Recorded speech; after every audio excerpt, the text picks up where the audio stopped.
Hello, lovely people. I'm Radha Tripathi, and I welcome you all to this analysis session of Chhattisgarh Judicial Services Prelims Examinations 2023. In earlier session, we have covered first 50 questions, and today we will be covering the another 50. And if you have not watched the earlier session, then I must tell you you are missing something really good. All right, so do watch that session. और ये जो analysis session होते हैं ना, they are like a treasure hunt. अब जब आप legal journey में होते हो तो व्हाट इज योर ट्रेजर? आपका ट्रेजर है वो जानना, वो एरिया जानना जहाँ से एग्जाम्स में क्वेश्चंस आते हैं. आपको एमसीक्यूज 4 एक्स्ट्रा पता चलते हैं, केस लॉस पता चलते हैं, रिसेंट केस लॉस पता चलते हैं. तो ये जो नॉलेज होती है ना, this is your treasure, this makes you rich. And ये hunt is not really an easy one. तो Adjorb law is here to guide you, to give you the rope, to provide you the tools, to provide you the strategy, ताकि आपका ये adventure smoothly पार हो जाए. All right, so let's begin this adventure where your knowledge becomes your power. All right, so let's start with the first question of this session, that is question number 51.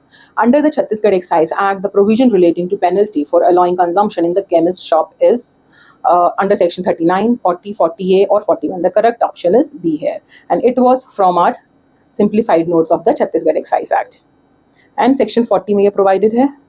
और section 40 clause 1 it deals with the chemist and druggist who allows this consumption. उनको कितना punishment है? उनका punishment है 1 year और a fine ranging from the 500 to 4000 rupees और both. Secondly, जो the one person who consumes, पहले उसको पनिशमेंट गिवन है the one who allows it to consume, and secondly the person who consumes, उसको कितनी punishment है?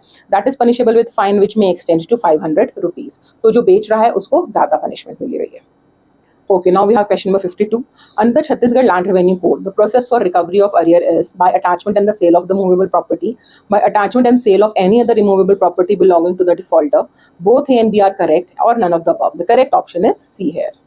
ठीक है, and it was from the Land Revenue Code of the Exorb Law Premium. Section 147 में ये provided है. ठीक है, तो recovery of land revenue कैसे हो सकती है? All these methods are provided to you. Attachment and sale of one or more properties, attachment of holdings, attachment of the holding other than used for the agriculture, and attachment of any other property. Okay, now we have question number 53. Section 161 of Chhattisgarh Land Revenue Code is related to reduction of revenue during the currency of the land revenue assessment, pending conferral applications of for Bhumi Swami rights to transfer, or none of the above. The correct option is A here. Okay, and it was from the simplified notes of the MP Land Revenue Code, जो कि same ही है Chhattisgarh land revenue code से almost. ठीक है, क्योंकि MP land revenue code में कुछ amendments हो चुकी हैं जो कि अभी छत्तीसगढ़ लैंड रेवेन्यू में नहीं हुई. Alright, this is provided under section 161 that any time the collector may reduce the revenue in respect of the land. Collector के पास ये पावर होता है. ठीक है, कैसे कर सकता है? या तो एप्लीकेशन होगी या फिर ऑन हिज ओन मोशन. क्या ग्राउंड्स हो सकते हैं अब रिडक्शन ऑफ लैंड रेवेन्यू को? The land rendered unfit for the cultivation, the irrigation sources ceased to irrigate, the revenue payable is more than the revenue calculated, and the area of holding has decreased. ठीक है, अब ये आपका mains में भी questions आते हैं इसमें से. This section is important for your mains also. Okay, now we have question number 54. Under the Chhattisgarh Land Revenue Code, an appeal can be made for every original order passed by the subdivisional officer to collector, commissioner, settlement officer, settlement commissioner, and board of revenue. The correct option is A here, and it was from the simplified notes of the local laws. ठीक है, this is provide under section 44. अब ये बहुत ही अच्छी तरीके से आपको एक टेबल प्रोवाइड कर दी गई है. टेबल अगेन क्या करती है? एक क्लियर और ऑर्गेनाइज्ड वे में आपको चीजें प्रेजेंट करती है. तो जो ऐसे कॉम्प्लेक्स टॉपिक्स होते हैं ना, आपको भी अपने नोट्स में टेबल्स बनाने चाहिए. आप एक तरफ लिख दो कि this like this order is passed by and appeal is made to, तो इससे आपको एक बाइफर्केशन के थ्रू याद करने में बहुत आसानी रहती है. अब जैसे revenue officer subordinate to sub divisional officer, कहाँ अपील जाएगी? To the sub divisional officer. And further the revenue officer subordinate to the deputy survey officer, तो डेप्यूटी सर्वे ऑफिसर के पास जाएगी. एसडीओ से कलेक्टर के पास जाएगी. डीएसओ से डिस्ट्रिक्ट सर्वे ऑफिसर के पास जाएगी. Assistant collector, joint collector and deputy collector से कलेक्टर के पास जाएगी. Right, now question number 55. Under the Chhattisgarh Land Revenue Code, the term of settlement shall not be less than 10 years, 20 years, 30 years and 40 years. The correct option is C here. और ये पिछली बार भी exam में आया था, जो पिछला अभी फरवरी में जो एग्जाम हुआ था उसमें भी ये सेम क्वेश्चंस आया हुआ था. तो सी रिपीटेशंस होती हैं. तो जब हम प्रीवियस ईयर्स क्वेश्चंस करते हैं, एनालिसिस देखते हैं, तो ये हमारे को आगे आने वाले एग्जाम में बहुत यूजफुल होता है. Now we have question number 56. Under the Chhattisgarh Land Revenue Code, any person failing to furnish information relating to title may be punished with the maximum penalty of rupees 100, 1000, 5000 or 10,000. The correct option is B here. Okay, now question number 57. Under the Chhattisgarh Land Revenue Code, the land revenue shall fall due on the first day of calendar year, revenue year, financial year, agriculture year. The correct option is revenue year. और ये important है, ये मतलब कई बार पूछा हुआ है छत्तीसगढ़ के एग्जाम्स में. ठीक है, तो इसलिए प्रीवियस ईयर्स का अपना एक अलग इंपॉर्टेंस है. ठीक है, and it was from the simplified notes of the exam law. देखो अब सेक्शन 140 में ये क्या लिखा है, the land revenue falls due on first day of April. आपको याद कैसे रहेगा, 1 April is the fools day. ठीक है, and further the land revenue shall be paid up to 1 June of the year to such person is prescribed. अब 1 June कैसे याद रहेगा, that is world milk day. ठीक है, fool day and world milk day. तो देखो जब ये विजुअल रिप्रेजेंटेशंस होते हैं तो हमारे ब्रेन की लर्निंग 400 टाइम्स बेटर हो जाती है. Yes, you heard it correctly, 400 times. और हम जितने मल्टीपल सेंसेस यूज करते हैं अपने लर्निंग के थ्रू, आप विजुअल्स देख रहे हो, आप कुछ सुन भी रहे हो, आप साथ में लिख भी रहे हो और आप रिकॉल भी कर रहे हो, फिर तो कहना ही क्या. तो आप जितने मल्टीपल सेंसेस आप यूज करोगे उतने स्ट्रॉन्ग न्यूरल कनेक्शंस आपके ब्रेन में बन जाते हैं और उतना ही बेटर होता है, उतनी ज्यादा देर तक आपको चीजें याद रहती हैं, उतने अच्छे से समझ में आती हैं और उतनी ही जल्दी आप उसको रिकॉल कर पाते हो.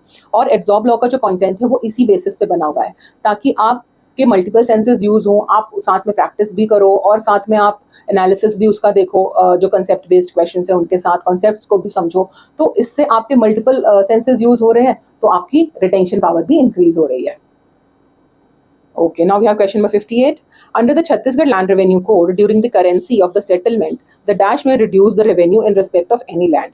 Subdivisional officer, settlement commissioner, and collector. The correct option is D here. And it was from the simplified notes of the Land Revenue Code. ठीक है, अभी हमने ऊपर पढ़ा. अब देखो जो ऊपर एमसीक्यू हमने पढ़ा सेक्शन 161 का, उसमें से ही हमने एक्सप्लेनेशन पढ़ी और उसके एक्सप्लेनेशन से ही इसी एग्जाम में एक और क्वेश्चन आ गया. तो ये इंपॉर्टेंस होती है एक्सप्लेनेशन की. ये आपको यहाँ पे देखो लाइव प्रूफ मिल रहा है ना. तो एक्सप्लेनेशंस इसीलिए I am emphasising again and again कि आप हमेशा अपने पास बेयर एक्ट रखो अगर आप अपने बुक्स से एमसीक्यू सॉल्व कर रहे हो तो, और हमेशा उसको देखो उसमें क्या लिखा है, उसका लीडिंग केस लॉ देखो. इससे आपका आगे आने वाला एमसीक्यू भी प्रिपेयर हो जाता है और मेंस की तैयारी तो हो ही जाती है. ठीक है, all right. Now we have question number 59. Under the Chhattisgarh Land Revenue Code, when there are more than one Bhumi Swami, application for the partition may be made to the Board of Revenue, Collector, Tehsildar, Subdivisional Officer. The correct option is C here, Tehsildar. And it was from the simplified notes of the Land Revenue Code. Section 178 है, that deals with the partition of the holding. ठीक है? Okay. Now we have question number 60. Under the Chhattisgarh Land Revenue Code, the provision relating to devolution of the right of occupancy tenant is in section 190, 192, 193 and 191. The correct option is B here. Now we have question number 61. Under the Chhattisgarh Land Revenue Code, the power to fix the remuneration of the kotwar lies with collector, SDO, Gram Sabha and the state government. The correct option is D here. Okay, and it was again from the simplified notes of the exam law. 231 में provided है remuneration of the kotwars and it is fixed by the state government. ये section number भी important है, ये भी कई बार exam में पूछते हैं और किसने फिक्स की है ये आपको यहाँ पता चल गया. Now we have question number 62. Nothing in the Chhattisgarh Rent Control Act shall apply any place of residence belonging to the government corporation on the residence related to the dependent of the landlord, on the building belonging to the habitual offender, or all of the above. The correct option is A here. And it was from the Chhattisgarh Rent Control Act. Simplified notes. ठीक है, section 3 में ये पूरी exemptions आपको provided है कि nothing in this act shall apply to, किसको apply नहीं करता, any accommodation belonging to or owned by any department of the government, board or corporation promoted by or owned by the government. ठीक है, okay. Now we have question number 63. Section 4 of the Chhattisgarh Rent Control Act deals with tenancy agreements.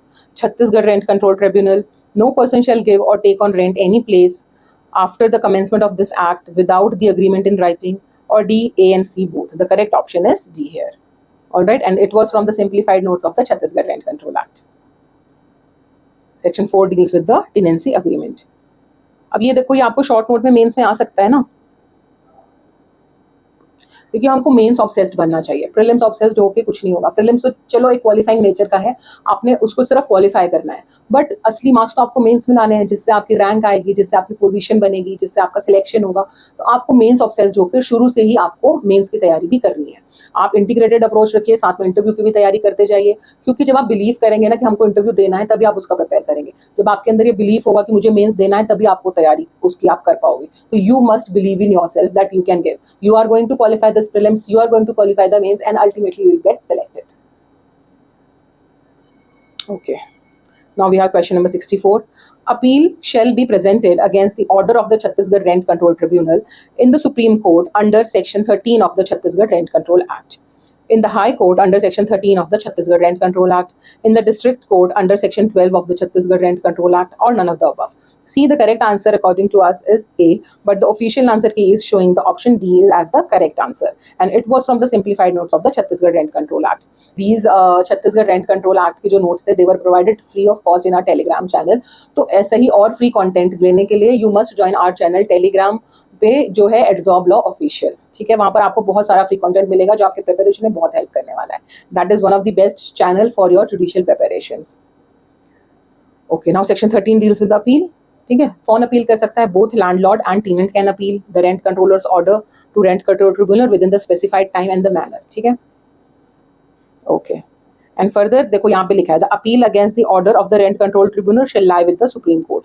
ये clause 13 clause 2 में ये provided है, और जबकि यहाँ पर ऑप्शन दिया हुआ है D, that none of the above is correct. तो इसलिए इसमें कुछ कंफ्यूजन है. Let's see what the commission decides. Now we have question number 65. Under the Chhattisgarh Rent Control Act, the tenant who uses the rented accommodation for the purpose other than the one for which it has been let out may be punished with a fine not exceeding 1,000 rupees, not exceeding 5,000 rupees, not imprisonment of not exceeding 3 months. So the correct answer is D here, both B and C. All right, and it was from the simplified notes of the Chhattisgarh Rent Control Act. Okay, this is provided under section 12 clause 6. Okay, now we have next question. The Chhattisgarh Rent Control Act Schedule 2 deals with rights of the tenant, obligation of the tenant, rights of both tenants and landlord, of none of the above. The correct answer is none of the above, and it was from the simplified notes of the Chhattisgarh Rent Control Act. Okay, schedule 2 किससे deal करता है? It deals with the landlord rights.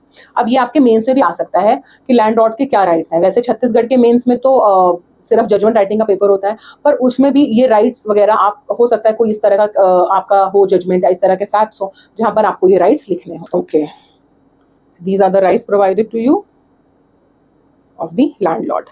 Now we have question number 67. The statement the rent controller is considered as a civil court under the Code of Criminal Procedure is correct for the purpose of section 195 of CRPC, for the purpose of chapter 26 of the CRPC, and for the purpose A and B, or for the purpose of section 150 of 1 of the Code of Civil Procedure. The correct option is C here.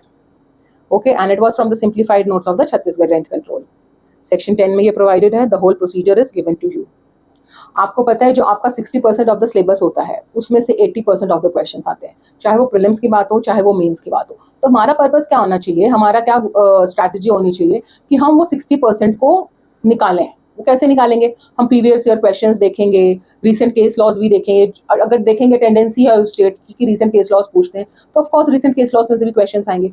तो जो पूरी trick है that lies in understanding in identifying that 60% of the area. ठीक है, premium users जो है उनको पता है कि उनको वो एरिया पूरा इकट्ठे करके दिया जाता है, और apart from this they are asked to make a blueprint on this. And now what is blueprint? Blueprint होता है एक skeleton जो आप मेंस के आंसर के लिए प्रिपेयर करते हो, उसको हमारी टीम इवेल्युएट करती है एंड फर्दर आपको फीडबैक देती है. अब जब वो skeleton आपके पास रेडी होता है तो अब मेंस में कोई सा भी क्वेश्चन है you can easily right those answers. ठीक है, तो आपको भी आप अपना वो 60% एरिया आइडेंटिफाई करो, आप उसको स्केलेटन बनाओ, आंसर फ्रेम करके देखो कि इस टॉपिक में से ये क्वेश्चन आएगा तो हम आंसर्स कैसे लिखेंगे मेंस पे, और जब वो फ्रेम हो जाए तो गेट देम इवेल्युएटेड. और जब तक आप ये प्रैक्टिस नहीं करोगे तो मेंस फिर बहुत मुश्किल हो जाता है. ठीक है, क्योंकि अल्टीमेट बैटल तो आपकी मेंस की एग्जामिनेशंस की है ना, तो इसीलिए मेंस पे ही पूरा फोकस आपको रखना चाहिए. ठीक है, okay, now we move to the next question. Question number 68. Under which article of the Constitution does the state government constitute a rent control tribunal? आपने नोटिस किया इस बारी लोकल लॉज में से बहुत सारे क्वेश्चंस छत्तीसगढ़ में पूछे गए हैं. See article 323A, 323B, C और D. The correct option is B here. Okay. Here it is provided under section 6. कि with in 30 days of this act, with in 30 days. अब ये भी एक क्वेश्चन है जो आपका MCQ में आ सकता है. ठीक है, the state government will establish a tribunal named Chhattisgarh rent control tribunal as per article 323B of the constitution. ठीक है, okay, now we have question number 69. Which of the following is not a decree as per the section 2 of the CPC?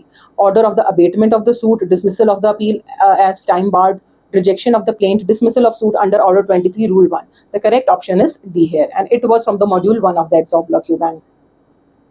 ठीक है, अब deemed decree include क्या करता है? Deemed decree means rejection of the plaint is a decree.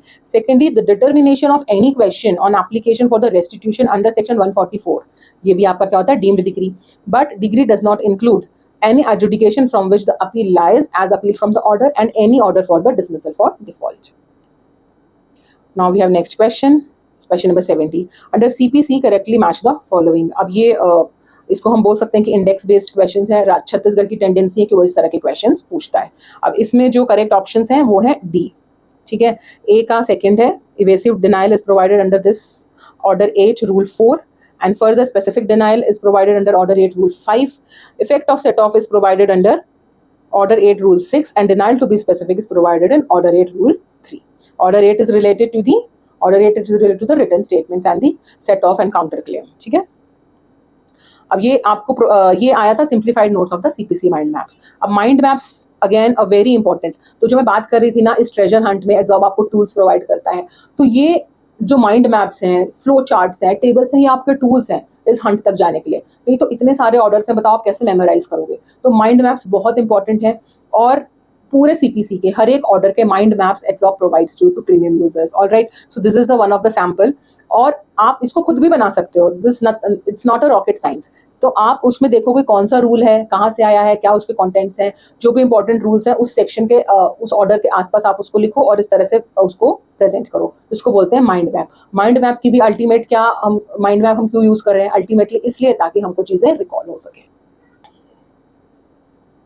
Now we have question number 71. Under the CPC, which of the following statement is not correct? Second appeal only lies to the High Court. Second appeal lies only on the substantial question of law. Even district court can hear the second appeal. The High Court can also hear on any substantial question of law not formulated by the court. The correct answer is C here. And it was from the module 5 of the Exam Block Bank. ठीक है, section 100 deals with the second appeal. कौन से point पे हो सकती है second appeal? The appeal shall lie to the high court from every decree passed in appeal by the court subordinate to the high court और on any of the following grounds. The decision being contrary to law or some usage having the forces of law. Secondly, it has failed to determine some material issue of law or usage having the force of law. And thirdly, there is substantial error or defect in the procedure provided by this court. Okay, now we have question number 72. The case of official trustee versus Sachindra Nath is related to jurisdiction of the court, definition of the suit, decree or party to the suit. The correct option is A here, jurisdiction of the suit. And it was from the module 1 of the MCQ factory. Now we have question number 73. Which of the following are appealable orders under section 104 of the CPC? An order under section 35A, an order under section 91 and 92, an order under section 95, or all of the above? The correct option is D here. Okay, and it was from the module 5 of that Job Block Bank. अब यहाँ section 104 आपको provided है. ये भी एक mains का question है कि आपको आ जाएगा कि आप लिखो कि कौन कौन से ऑर्डर्स हैं जो अपीलेबल होते हैं. ठीक है, एंड सेकेंडली इसमें प्रीलिम्स का भी और क्वेश्चंस बनते हैं. इसमें से कोई भी सेक्शंस आपको दे सकते हैं और कह सकते हैं आइडेंटिफाई करो which one of them are appealable and which are not. ठीक है, यही खूबसूरती होती है एक्सप्लेनेशंस की. आपको पता चलता है कि आगे और क्या क्वेश्चंस आ सकते हैं. ये आया ये तो ठीक है, पर आगे जो हम फ्यूचर में आ सकते हैं क्वेश्चंस, उनकी प्रोबेबिलिटी को भी ध्यान में रखते हैं. Okay, now further this order is provided to you, जहां पर आपको पूरा उसका माइंड मैप भी दिया हुआ है. तो 104 के साथ you need to read this order. Okay, now we have question number 74. Which order of the CPC contains the provisions regarding the cost? Again, the index-based question is here, and the correct option is order 20A. ठीक है, and it is from the simplified notes of the mind maps. See, order 20A का ये mind map आपको provided है. आप यहाँ से help लेके आप अपने खुद के माइंड मैप्स भी बना सकते हो. और एक बार बनाओगे, उसको रिकॉल करोगे और दोबारा एक बार बना के उसको देखोगे, and you are just good to go. आप एक बार ये करके देखना. ट्राइड एंड टेस्टेड मेथड है. It is really very very helpful. Now we have question number 75. Section 234 of CRPC makes the provision for the arguments, entering upon defense, acquittal, date for prosecution evidence. The correct option is A here, that is arguments. ठीक है, and it was from the simplified notes of the section 234 of CRPC. 234 deals with the argument. अब सी ये ऐसा area है जहाँ पर से मतलब जनरली हम इसको छोड़ देते हैं, बट एडजॉब ने इसको भी कवर किया है. When the examination of any witness for the defense is complete, the prosecutor shall sum up his case and the accused or his pleader shall be entitled to reply. Where any point of law is raised by the accused or his pleader, the prosecution may, with the permission of the judge, remember this, with the permission of the judge, make his submission with regard to such point of the law. Okay, अब further add-ons क्या हुए हैं इसमें, क्या add-ons points are provided to you. It may be recalled that section 314 also provides for the arguments of the parties. ये हो गई हमारी linking कि 234 में तो है ही, ये 314 में भी है. And further, the apparent consistency between section 314 and 234 may not however create much difficulty in actual practice. तो क्यों? क्योंकि 3114 जो है that is a general section और 234 is a special one regarding the arguments. ठीक है, तो इसीलिए जो स्पेशल होता है that gets the precedence over the general rule, तो इसीलिए 234 को प्रेसिडेंस मिलती है over section 314. Now we have question number 76. The 2013 amendment to the CRPC came into force from 2nd March 13, 3rd February 13, 1st January 13, none of the above. The correct option is 3 here, and it was from the module 16 of the Exorb Law Q Bank. See, जो this 13 criminal law amendment जो 2013 में आई थी, it was made on the recommendations of the Justice Verma Committee, जो कि हुआ था Nirbhaya case के बाद. ये कमेटी फॉर्मुलेट हुई थी और उसके बाद हमारे IPC में, CRPC में और एविडेंस एक्ट में बहुत सारे चेंजेस आए. ठीक है, अब देखो, अब आपने वो पढ़ा कि कौन सी डेट को आए, अब आप साथ में ये पढ़ रहे हो कि GS वर्मा कमेटी कब फॉर्मुलेट हुई थी, क्या क्या रिकमेंडेशंस उसने दिया था. तो ये भी आपको, ये तो इंटरव्यू के लिए बहुत इंपॉर्टेंट है. ठीक है, एंड अपार्ट फ्रॉम दैट हो सकता है किसी मेंस में भी ये पूछ लें कि कंपैरिजन करके बताओगे 2013 अमेंडमेंट में क्या हुआ था. अब जब हमने देखा कि 2013 अमेंडमेंट से क्वेश्चन आते हैं, तो अमेंडमेंट तो 2018 में भी हुआ था, तो हमको वो भी साथ में पढ़ना चाहिए. ठीक है, okay. Now see the key changes made after the criminal law amendment 2013. Indian Penal Code में क्या changes हुए ये provided है. Section 100, 166A, 166B, 228A, 326A, 326B and Section 354 का punishment change हो गया था from 2 years to 5 years. And further ये सभी sections introduce हुए 354A, B, C, D and 370 the trafficking of the persons. And further the definition of rape has been drastically changed and there are many more sections in this.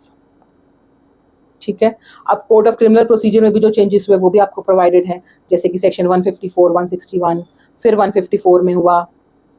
ठीक है, ये सब क्यों हुए? ताकि एक प्रॉपर गवर्नेंस हो हर किसी के ऊपर. ठीक है, इंडियन एविडेंस एक्ट में भी कुछ चेंजेस हुए, सेक्शन 53A, 1148. आप ये बताओ, अगर आप MCQ बुक से सॉल्व कर रहे होते तो क्या आप गूगल में जाके सर्च करते कि क्या रिकमेंडेशंस थी जस्टिस वर्मा कमेटी की, क्या चेंजेस उन्होंने लाए IPC में, CRPC में और एविडेंस एक्ट में?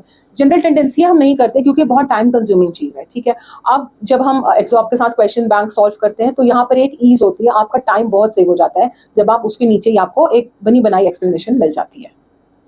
ठीक है, now moving on to the question number 77. Article 30 of the Indian Constitution Act applies to both minority and non-minority, majority only, all minorities whether based on religion or language, all minorities based on the religion and not on language. The correct option is C here, and it was from the module 3 of the Exorb Law Q Bank. Article 30 है, it relates to the right to minorities. Okay. अब सी, अब ये आप report भी नहीं देखोगे Google में जाकर के, as per the census report 2001. अब ये जो डेटा है, अगर आप इसको थोड़ा सा भी मेमोराइज कर सको, ये कहाँ पे आपका काम आएगा? जब आप वो लिखोगे अपना एसे. ठीक है, इंटरव्यू में कुछ क्वेश्चन आया and that your answer is backed up with these facts, this data, तो सपोज आप इमेजिन करो जज कितने इंप्रेस हो जाएंगे जो भी आपका इंटरव्यू ले रहे होंगे. और जब एसे में भी आप इस तरह के फैक्ट्स लिख के देते हो तो of course the examiner gets very impressed and definitely you get extra marks. ठीक है, now we have question number 78. Arrange the following cases of Supreme Court of India in the correct chronological order. तो correct order क्या है इसमें? A.K. Gopalan versus State of Madras, ADM Jabalpur versus Shivkant Shukla and Maneka Gandhi versus Union of India. So the correct option is A here, and it was from the case law flashcard series Constitution High Yield. ठीक है, अब ये flash cards तो आपको provided ही है कि गोपालन और ये वो. इसके अलावा जो मैंने अभी बताया था आपको कि Egzob has launched their case law notes, अब मैं उसको आपको दिखाऊंगी उसका एक छोटा सा glimpse. These are the case law notes of the Constitution. अब ये जो टॉपिक है फीचर्स ऑफ द कॉन्स्टिट्यूशन, अब इससे रिलेटेड जो भी केस लॉज हैं आपको इकट्ठे दिए हुए हैं. Your prelims is done, your mains is done, even your interview is done, you are sorted. देखिए, Ram Jawaya Kapur is related to the किस केस से रिलेटेड है? That Indian constitution adopted the system of parliamentary government of England. ठीक है, secularism से related है SR Bommai, right. फिर socialism से क्या रिलेटेड है? Excel Wear versus Union of India. L Chandra Kumar is related to the judicial review की ये बेसिक स्ट्रक्चर है. एंड फर्दर आगे देखो, राम जवाया कपूर फर्दर की doctrine of separation of power is not incorporated in the strict and rigid form. And SR Bommai case again that Indian constitution is federal. ठीक है, अब further इसमें ये और इससे रिलेटेड केस लॉज है। Federalism is Kuldeep Nair versus Union of India. तो ये एक्चुअली आपके सारे केस जो है वो आपको एक साथ ही दिए हुए हैं। अब ये 2006 रिसेंट केस है, ये सारे पुराने केसेस हैं। आप देखो ये 94 का केस है, 79 का केस है, 1995 का केस है। तो एक क्रोनोलॉजिकल ऑर्डर में भी आपको ये केस लॉज प्रोवाइडेड है। अब देखो जैसे नेक्स्ट टॉपिक ये है प्रियम्बल। प्रियम्बल में इंद्र बेरूबरी का केस आ गया, सज्जन सिंह का आ गया, नंदिनी सुंदर का आ गया। अब नंदिनी सुंदर इज 2011 जजमेंट, ठीक है। तो recent case laws are also included in this. तो आप भी अपने नोट्स इस तरह से बना सकते हो, and if you can afford you can join our premium plus courses.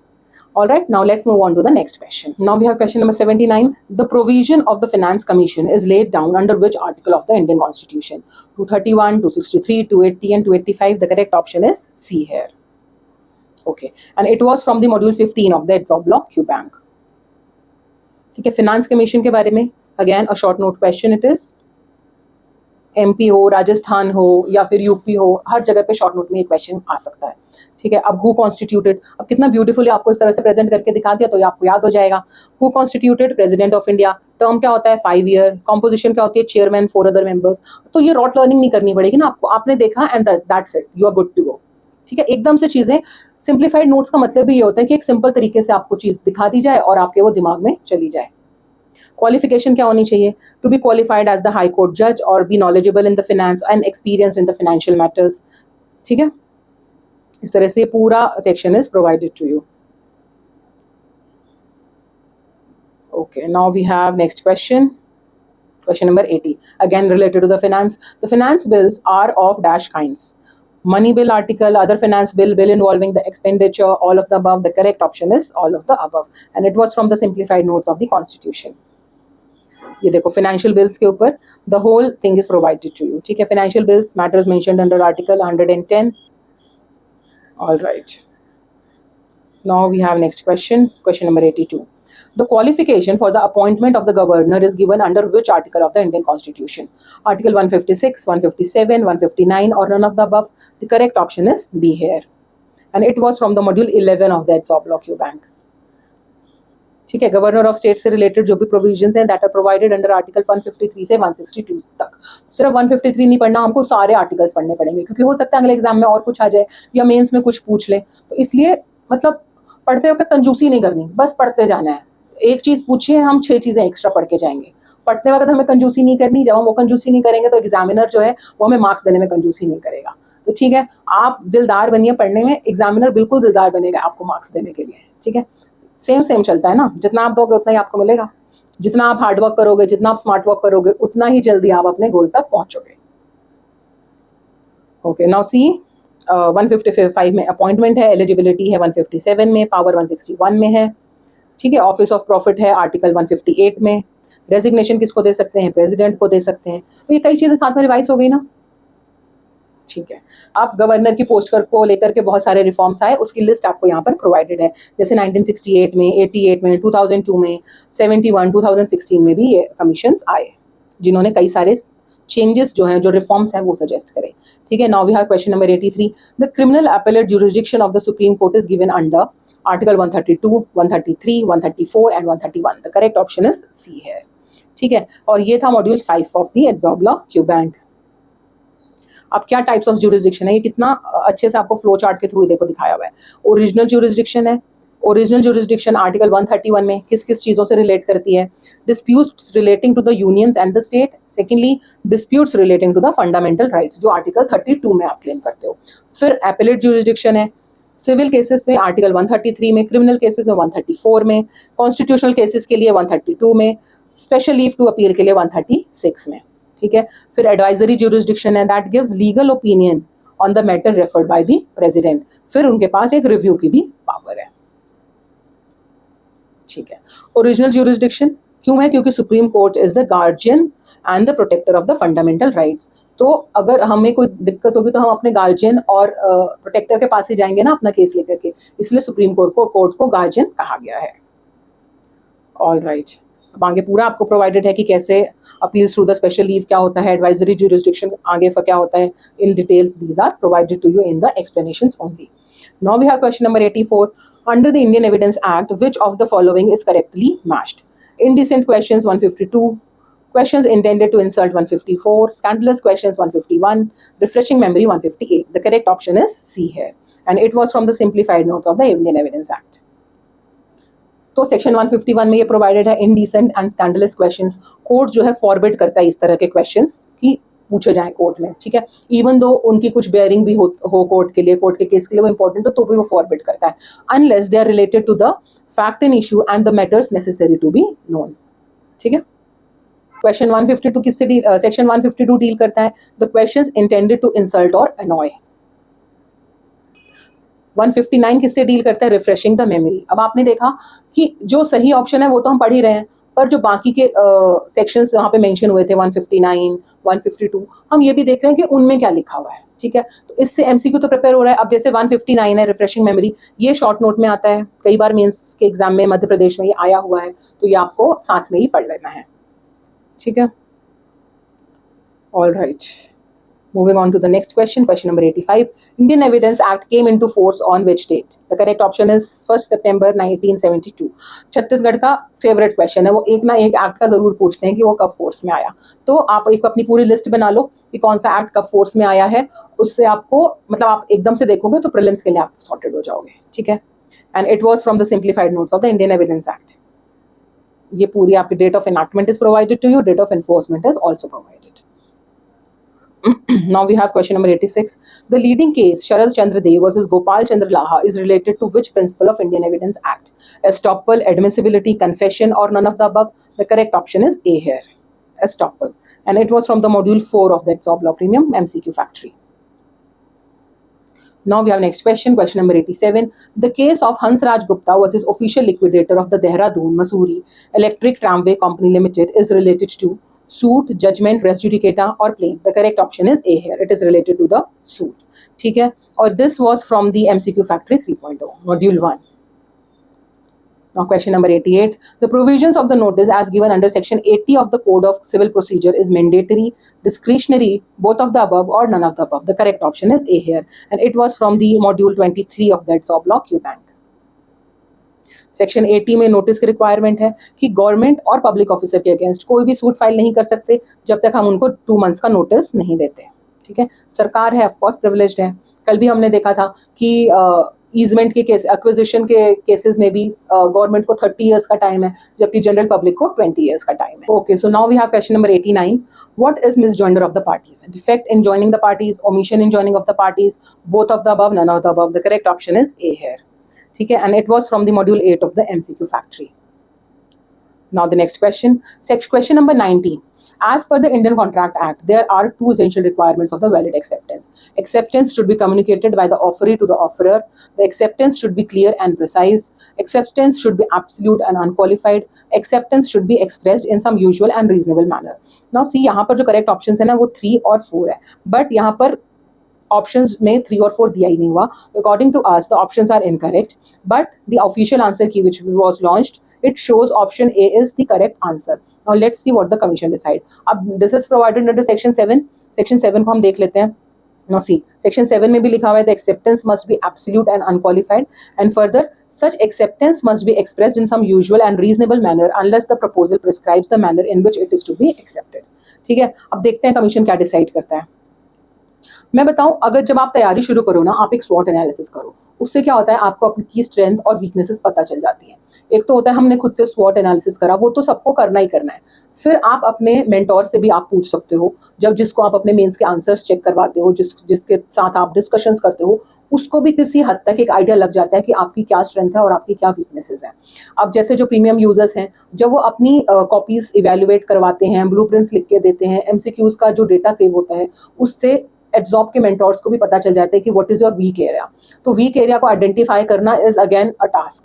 अगर आपने अपना वीक एरिया आइडेंटिफाई कर लिया, आप उस पर काम कर रहे हो, तो there is nothing which can stop you from achieving your goal. तो आप अपना वीक एरिया आइडेंटिफाई करो और उस पर ही काम करो. ठीक है. इससे आपको पता चलेगा कि हम कहाँ पे गलती कर रहे हैं. ठीक है. गलती जब हमें पता होती है तभी हम उसे सही भी कर सकते हैं. ठीक है. तो आप अपने स्वॉट एनालिसिस करो. अगर आपने अभी तक नहीं करा, तैयारी शुरू कर चुके हो, तो अभी कर लो, जब जाओ तभी सवेरा. ठीक है. Nothing to worry. Now we have question number 91. Under the Indian Contract Act, the effect of frustration of contract is that the dissolution of the contract occurs automatically. The contract becomes void on the happening of the event rendering contract impossible or illegal of performance. The contract becomes voidable at the option of the promisor, both A and B. The correct option is D here. And it was from the module 4 of that job lock bank. Now it is based on the doctrine of frustration. Doctrine of frustration क्या हो गया, जिस चीज के लिए हमने contract करा था या तो उसका ऑब्जेक्ट ही अब डिस्ट्रॉय हो चुका है, उसका सब्जेक्ट डिस्ट्रॉय हो चुका है, या फिर कोई ऐसी इम्पॉसिबल हो गया है, तो वो फ्रस्ट्रेट हो जाएगा. ठीक है. लीडिंग केस लॉ इसमें क्या है, Taylor versus Caldwell, very important case law. ठीक है. कॉम्पेंसेशन क्या मिल सकते हैं, compensation for the loss through the non performance of an act known to be impossible और अनलॉफुल. सपोज दो पार्टीज ने कॉन्ट्रैक्ट करा, एक को पता है कि अनलॉफुल और इम्पॉसिबल है, फिर भी उन्होंने अग्रीमेंट किया, जबकि दूसरी पार्टी को इसके बारे में नहीं पता था, तो that party who knew this has to compensate. ठीक है. Okay, now question number 92. Which of the following principle is the determining factor in quasi-contractual obligations? The principle of natural justice and equity, principles of equity, trust and relief, principles of just and reasonable solution, none of the above. The correct option is A here. ठीक है. And it was from the module 18 of the MCQ factory. Now question number 93. In a Mediclaim insurance policy, the insured was forced and pressurized for the consent to exclusion of cover for cardiac elements. The consent being not lawful, it had binding effect. Not unlawful, it had no binding effect. Not lawful, it had no binding effect. None of these. अब जो इस तरह के questions होते हैं ना, बहुत अच्छे से पढ़ने पड़ते हैं. इनके ऑप्शंस इतने सिमिलर होते हैं जैसे जुड़वा लोग होते हैं, जुड़वा भाई बहन जिनकी शक्लें भी मिलती होती हैं, तो ये उसी तरह के ऑप्शंस होते हैं. यहाँ पे आइडेंटिफाई करना बहुत मुश्किल होता है, इसलिए आपको ये इस तरह के क्वेश्चंस को 2-3 बार पढ़ना चाहिए, फिर अटेम्प्ट करना चाहिए. ठीक है. The correct option here is C and it was from the module 11 of the MCQ factory. Now the next question, question number 94. A, B and C jointly promise to pay D a sum of rupees 3,000. C is compelled to pay the whole. A is insolvent but his assets are sufficient to pay one half of his debts. D is entitled to receive 3,000 from the C alone, A, B, C to pay equally, 500 from A's estate and 1250 from B and 1250 from C, or none of the above. The correct option is C here. All right, and it was from the simplified notes of the section 43. ठीक है. Section 43 क्या कहता है, जहां पर बहुत सारे प्रोमिसर्स होते हैं, तो जो प्रोमिसी होता है वो किसी भी एक प्रोमिसर को कंपेल कर सकता है परफॉर्मेंस के लिए. All right. ये किसके पे डिपेंड होता है, discretion of the promisee. Okay. Now we have next question. With reference to the Indian Penal Code, which of the following is not matched correctly? Section 36, effect caused partly by act or partly by omission. Section 68, imprisonment to terminate on payment of fine. Section 83, act of a child under 7 years of age. The correct option is D here. That is only, this is correct. ठीक है. And it was from the simplified notes of the exam law premium. ठीक है. Now section 36 deals with it. The effect caused partly by act and partly by omission. 68 deals with imprisonment is imposed because there was a default of payment of fine. ठीक है. Fine आपने नहीं दिया तो आपको imprisonment होगी. 82 deals with the dolly incapax. तो जितने भी उधर sections लिखे हुए थे हमको वो सब देखने पड़ेंगे, तभी हमारी तैयारी अच्छे से होगी. मुझे पता है ये टाइम कंज्यूमिंग होता है और हम जनरली इस चीज को स्किप करते हैं, बट ये हमको स्किप नहीं करना है. This is the key which will lead to your success in your prelims as well as in your mains. ठीक है. तो जो भी एमसीक्यू में ऑप्शंस आए हैं उन सबको देखो, छांटो कि क्यों इसमें ये ऑप्शन सही है और ये वाला क्यों सही नहीं है. ठीक है. Now section 82 deals with the doli incapax, that the act done by the child under 7 years of the age is no offense. अब it itself is a MCQ question. Doli incapax पे बहुत सारे क्वेश्चंस आते हैं, 7 years के ऊपर बहुत सारे क्वेश्चंस आ जाते हैं. Okay, so now we have question number 96. Under the Indian Penal Code, which of the following is or are correct? For an offense of extortion, it is necessary that the person who received the threat and the person who delivered the property be one and the same person. It is not necessary that the person who received the threat and the person who delivered the property be one and the same person. Correct option हमको यहाँ पर चाहिए. Correct option is B. ठीक है. So only this option is correct. अब ठीक है. And it was from the module 15 of that job lock bank. अब इसमें आगे देखते हैं. सी एक्सटॉर्शन अपने आप में वैसे तो बड़ा टॉपिक नहीं है, पर हमको इसको रॉबरी के साथ रिलेट करके पढ़ना होता है, थेफ्ट के साथ रिलेट करके पढ़ना होता है, क्रिमिनल इंटिमिडेशन के साथ रिलेट करके पढ़ना होता है. तो जब भी आप एक्सटॉर्शन का आपके पास एमसीक्यू आए, आप एक्सटॉर्शन से रिलेटेड ये सभी चीज़ों को पढ़ो. ठीक है. अब फॉर एग्जाम्पल कैसे पढ़ते हैं, मैं I will show it to you. Extortion के इंग्रेडिएंट्स क्या हैं? The fear of injury, dishonest inducement and delivery of any property or valuable. ठीक है, आगे बढ़ते हैं, केस लॉ हो गया उससे रिलेटेड।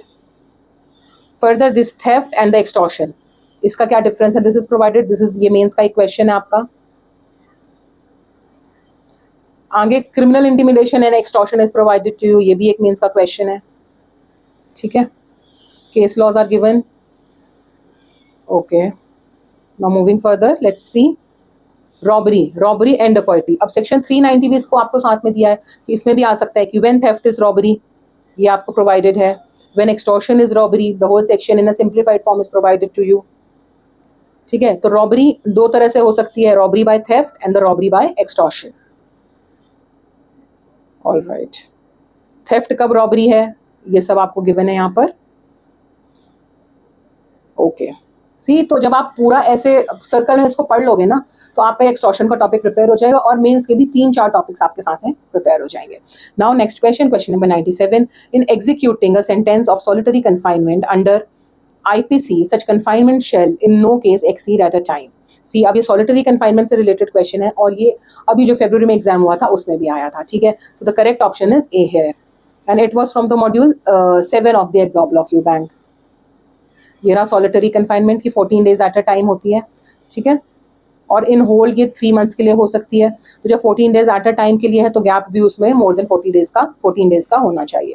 ठीक है, when the entire period of imprisonment exceeds 3 months, तो एक महीने में सिर्फ 7 दिन की ही सॉलिटरी कन्फाइनमेंट हो सकती है। फर्दर उनके बीच में जो गैप है वो भी मोर देन 7 डेज होना चाहिए। Okay, now we have next question. In the IPC, the sale of noxious food or drink is punishable for 2 months, 3 months, 6 months, or 1 month. The correct option is C here. All right, and it was from the simplified notes of the IPC. Here, whoever sells, offers, or exposes for the sale food, drink, or any article which has been rendered or has become noxious and state unfit for the food or drink, और वो ये जानता था फिर भी उसने ये करा, तो क्या imprisonment होगी? Up to 6 months or with the fine which may extend to 1,000 rupees. All right, now we have question number 100. Under which section of the Indian Penal Code the action of the rent controller or the rent control tribunal will be considered a legal proceeding? Section 401 as per section 10 of the Chhattisgarh Rent Control Act, section 421 as per the section 12 of the Chhattisgarh Rent Control Act, section 196 as per section 10 of the Chhattisgarh Rent Control Act, and section 198 as per section 12 of this act. The correct option is C here. Okay, and it was from the simplified notes of the local laws. Here the section is provided to you.